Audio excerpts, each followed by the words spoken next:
Irvingman! As we begin, Clark is in his office typing furiously when Jimmy calls.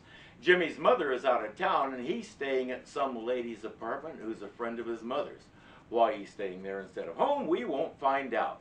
But he's more or less begging Clark to come visit him. We do get to find out the why of that, since it's the main plot. I hear noises. Jimmy, what did you have for dinner? Well, I had a couple hot dogs, some ice cream, and 2 pickles. And I've been reading here a mystery story. I see. What you have is indigestion of the imagination. Ice cream and pickles. Those are the stereotypical things that women crave when they're pregnant. Is there something Jimmy isn't telling us? Clark says, I can't come over, but before I leave tonight, I'll call you. That'll have to be good enough.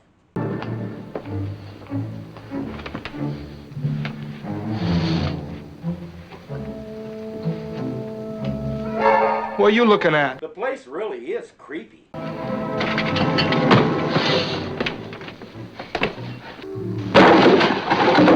So was that. Jimmy's had enough. He heads across the hall to talk to the super, Mr. Frank. No, hot water pipes maybe. Never noticed her complaining. She's deaf. It's a blessing in disguise, my boy. She can't hear the clatter of her own knitting needles. Well, it was my imagination that knocked that picture off the wall. Yeah, truck going by outside maybe. Funny how he has an instant explanation for everything. Well, unless I'm crazy, that truck just drove into the basement. All right, I'll go take a look. We can guess what happens next. Listen, it's louder. Mr. Wait, do you hear him?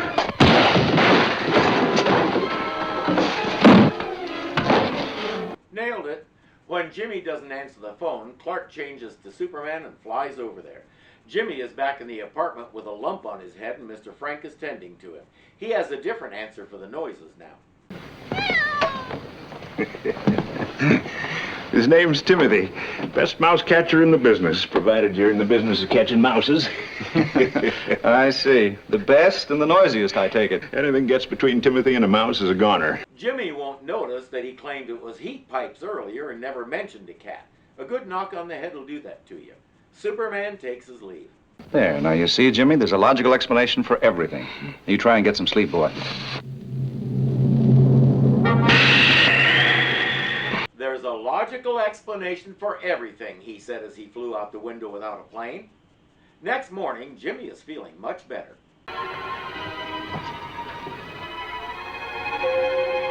I must have been crazy last night.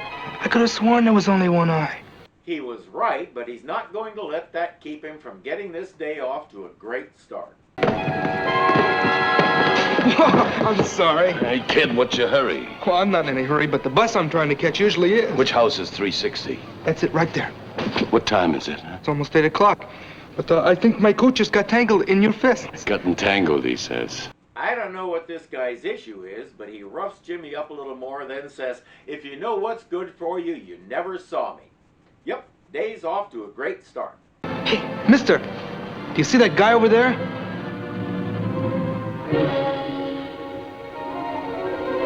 No, I guess you didn't. Even if he didn't have the Coke bottle glasses, he was facing the other way, Jimmy. You can tell by which side of his head the glasses are on. A cab pulls up and our title character gets out. She's in a long black dress and a black veil as if she's in mourning. I do not think it will rain today. Do you? I must have combed my hair this morning to look like an information booth. Good. That's very good. Watch out, though. The clouds are very near. What did you say? He said the clouds are very near. That's what I thought you said. Taxi! Have you ever seen a three-legged duck? I do hope the hockey game will not be rained out today. What do you call a square basketball? Useless? That is not the password! He dropped a package. The lady takes it. Who are you? Please. I am the lady in black. Nice to meet you. I'm Jimmy in black and white. Where is 360 Pear Tree Lane? That's my place, right? No, this is Apple Tree Lane. There's no Pear Tree Lane in Metropolis. What? Oh, no. But then X-40 must have made the same mistake. X40? Well, shucks. Sorry about that, 99. The dude with the scar is watching them, so she ushers Jimmy inside and takes off out the back, leaving Jimmy with the package. Jimmy, when fate drops something like that in your lap, don't argue. Just pick it up. Yoo-hoo, lady! Lady in black! As I said, don't argue. He calls Clark again. Oh, come on, Jimmy. I don't believe it. What do you mean? Are you kidding? A lady in black with a dagger yet? Okay, we've had our laugh. Now, why aren't you here at work? I think this episode may have been the inspiration for how John and Maureen Robinson treat Will. Is Jimmy usually given to these kinds of crazy stories, Clark? Is he known for pranking you? Is this a thing he does? Or maybe should you take him a little more seriously and try to find out what's behind all this? But that ain't gonna happen. Yet. Jimmy. That got his attention. Superman appears on the scene again. By the time he gets there, the cash is gone and Mr. Frank is dead on the floor. Jimmy has run out, found a cop, and dragged him back to the building before Superman arrives, so it's clear that Superman obeys the speed limits in town when he flies. Superman discovers that Mr. Frank is perfectly fine and sitting in his apartment. First, there came the man with the scar. Then X40 with the glasses. Then the lady in black. Yes, the lady in black, wearing a long black veil with a strange foreign accent. That's right. She's the one who gave me the package. Stuffed with money, $1,000 bills generally. How'd you know? Jimmy, that tired plot's been keeping mystery writers alive for the past 20 years. But has it been keeping Jimmy busy for however long you've known him? And if not, why would he start now? What does he think Jimmy is trying to gain from this? He doesn't care. He's refusing to take Jimmy seriously. It hasn't occurred to him that somebody might be yanking Jimmy's chain. The question would be why. For a reporter, Clark Kent isn't real big on that question. Oh, how'd you do? How do you do? I don't think you've met the missus. I tell you right now, Superman, if you're looking for a room, you won't find one here. Listen to the voice, Jimmy. Say hello to the lady in black. That means Mr. Frank is in on whatever this is. As if we couldn't figure that out from the fact that he pretended to be dead. They've been doing all this to discredit Jimmy, so if he finds out what's really going on, nobody will believe it. What is really going on? Yeah, well, you shouldn't have mixed up those pictures with the eyes in them. Well, I had to. We had a buyer last night. That one-eyed thing was worth $5,000 to us. They're art smugglers. I'm sick of moderns. Well, then you're like what we're getting tonight. I located a Rembrandt in the warehouse. Boys are taking it out through the basement. Got a good imitation to put in its place, too. Correction, they're art thieves and forgers. I don't know what this warehouse is, and we'll never find out for sure, but it seems to have a lot of really expensive art in it. These guys are taking it out one piece at a time and replacing it all with fakes. Jimmy's hearing noises again, including talking.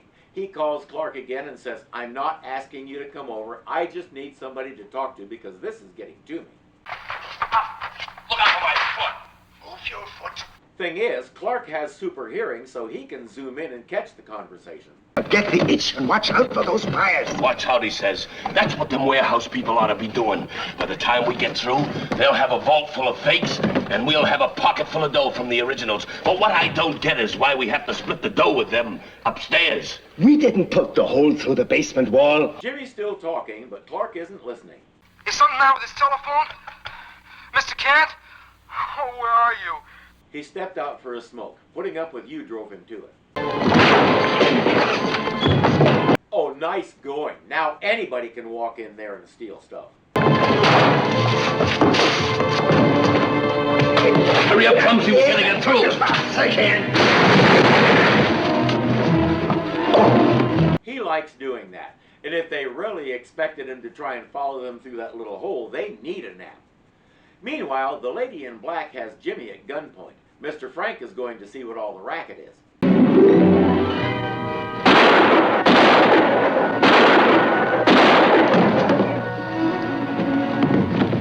Not only was he shooting about 2 feet to the right of Superman without making any holes in the wall, he knocked himself out on his own door.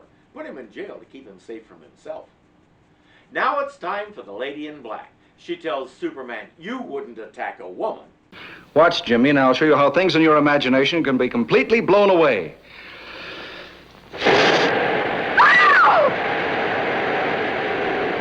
Told you, she was the only woman in the cast. Even Lois wasn't in this one, so she had to be the Lady in Black.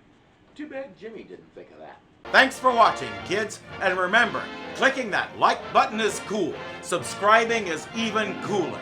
Leaving a comment is as cool as the coolest person you know. And becoming a patron makes you almost just like Superman.